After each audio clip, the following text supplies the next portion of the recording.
My name is Darryl. I've been involved with United Way mentoring for the last 17 years, starting when I was 8 years old until now.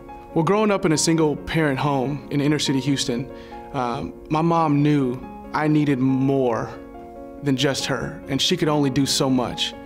She worked 2 and 3 jobs at a time. The things that I saw in my neighborhood, the things that I saw around my school, drug trafficking, human trafficking, gang violence. I could have gone down such a different road. I was matched with a mentoring couple when I was 8 years old here in inner city Houston, and they've been involved in my life up until now. My mentors were the first working married couple that I had ever seen. Because of viewing their relationship, I got to know how a man is supposed to treat a woman.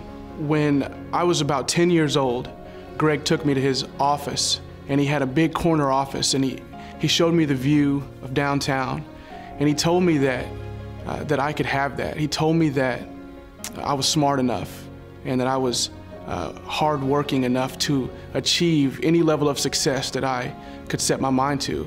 And so they planted that seed when I was 8 years old, and it began to grow. When someone tells you something enough, you start to believe it. And I think that kids in my neighborhood get told the wrong things over and over again. And they can't dream as high or dream as big, because you can only really dream what you've seen. And if someone doesn't plant vision in your life, if someone doesn't take you places that you've never been or show you things that you've never seen, how can you dream any bigger? When one person touches one life, and when that impact is ignited, you have no choice but to touch another life. And I paid that forward when I met Jalen through a United Way mentorship program.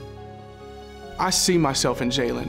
He grew up in a single-parent home. He's only met his dad twice. His dad's been in and out of prison his entire life. And when I came in his life, I brought him to places that he otherwise wouldn't have seen. I introduced him to people that he otherwise would not have met.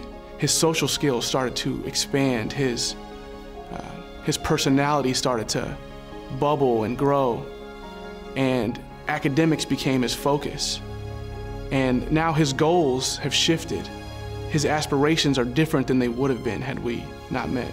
Because of what the United Way did for me, and they indirectly did that for Jalen. And I know without a shadow of a doubt that Jalen will pay that forward when his opportunity comes. It's really humbling to know that I'm a part of a life-changing experience for someone. We're characterized by what we've given back, not what's been given to us. I'm a petroleum engineer for an independent oil and gas company here in Houston. The reality is, I don't know where I would be had I not met Greg and Barbara. I don't know where I would be without the United Way.